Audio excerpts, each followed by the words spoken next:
Because you're a coward if you got to shoot a person.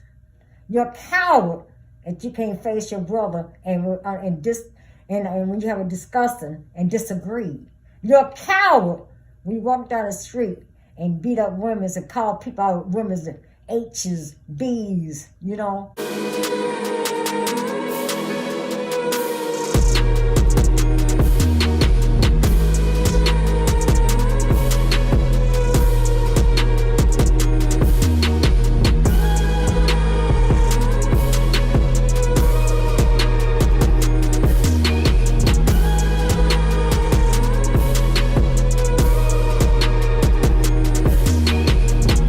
David Barksdale's younger sister, and I'm here today to interview her and ask her questions about Uncle David, but also ask about their what a lot of people don't know, that there was a female clique also involved. So Grandma, my first question is, when did the female disciples, I know that's not your name, but when did the female disciples become a thing?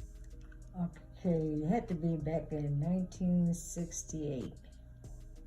1968, and it started where? Started on 64th, Ralph Stewart, the Low, yes. No, 64th and Low. Right? 64th and Low. Kershaw yeah, School. Kershaw School. Right. And when y'all created this this clique, this group, did you guys make it by yourself, or was it assigned to you by Uncle David himself? No. Okay, we made this group up. Not the Disciple. We made a group up called the Patrick Queen. The Patrick Queen. We did it on, right, that was our own group. So, okay, so the Patrick Queens, did you guys consider yourselves as Black disciples too, or just your own thing? Just our own. And so did Uncle David have any other like female sub groups under him? Okay, they made their own group called the Disciple Rex. The Disciple Rex. We knew of the Disciple Rex, and the majority of the ones was in the Disciple Rex. They made him no good, so we call ourselves the Patrick Queen because we wanted to protect him. Because we know the Disciple Rex, most of the young ladies was in the Disciple Rex. They was all in just trying to get divorced, get boyfriends and stuff. So we fought against them. They made their own game called the Disciple Rex. Did the group have a longevity, or did you guys eventually split after Uncle David passed away? Oh, we split, years. So I think we did about 2 or 3 years, then we just broke up. Most of us got involved or, boyfriends, had babies and stuff. So we just broke up the group.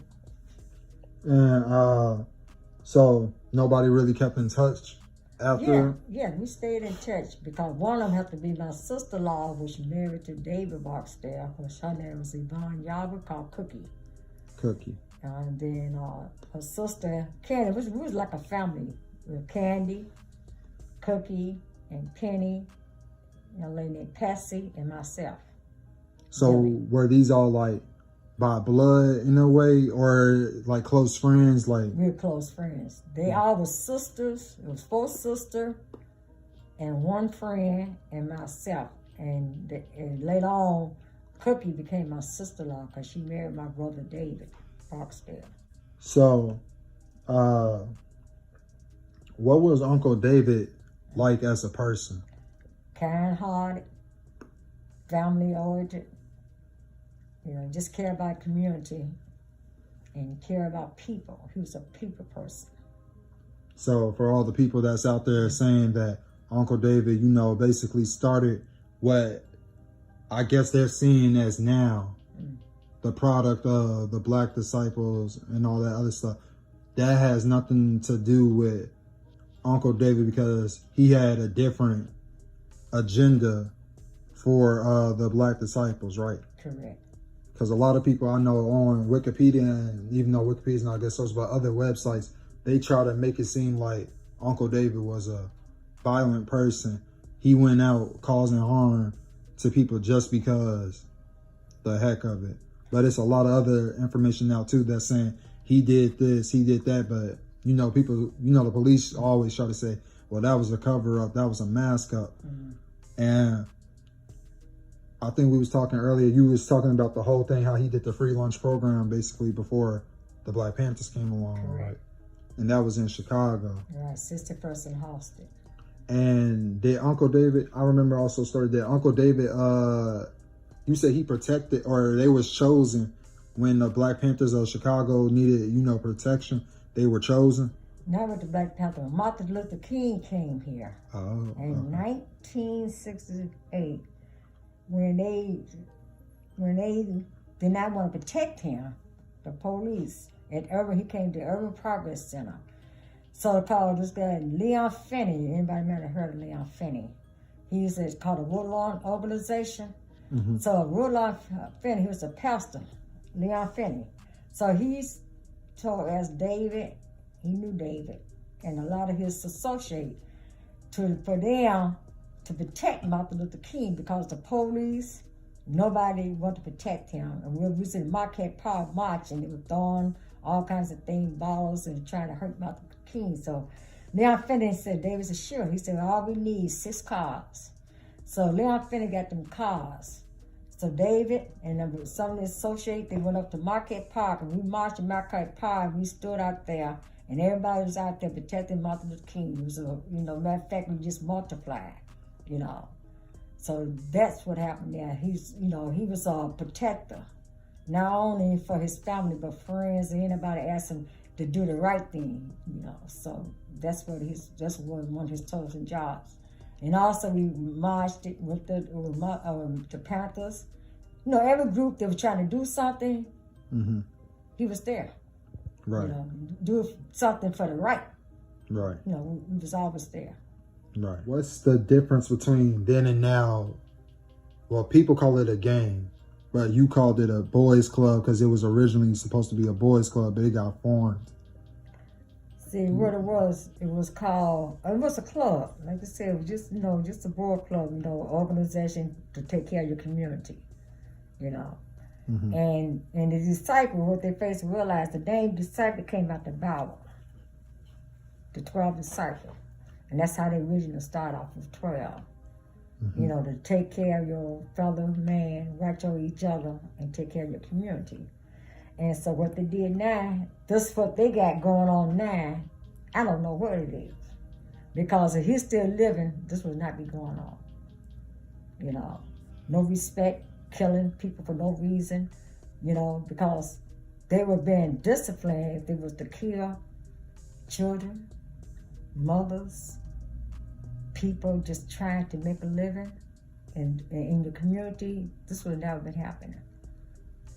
So my thing is, right now, we need somebody to step up and let people know that this what they're doing now is not acceptable, because this would never happen if my brother was still living. We was just talking about the opposition.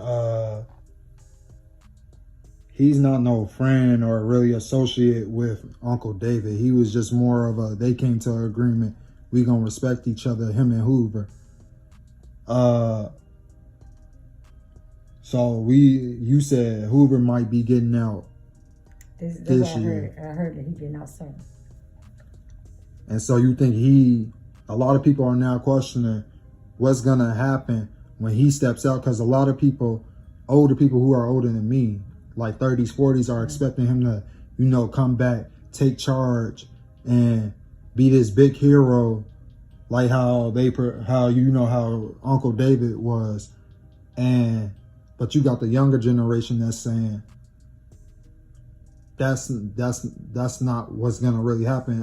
For instance, I don't know if you ever heard of G Herbo. He a rapper from the East Side, but he said if Larry Hoover was to get out now, nobody would listen to him because it didn't got so much out of control.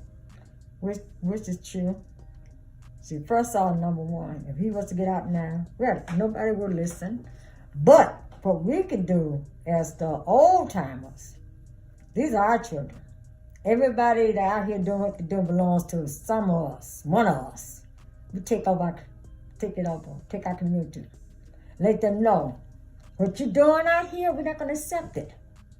Because we know exactly what you're doing, and you all cannot, I don't care what you think you can do, because guns don't mean nothing. Because you're a coward if you got to shoot a person. You're a coward if you can't face your brother and when you have a discussion and disagree. You're a coward when you walk down the street and beat up women and call people out women's H's, B's, you know. So no, it wouldn't happen. So I think when he do get out, it's going to be an organization of us, the 60, the 70, the 80 years old, that created this, and we're going to destroy what you all created. Yes. I think that's the only way they will be able to listen, because we're going to take over, because you all belongs to us. And don't forget that.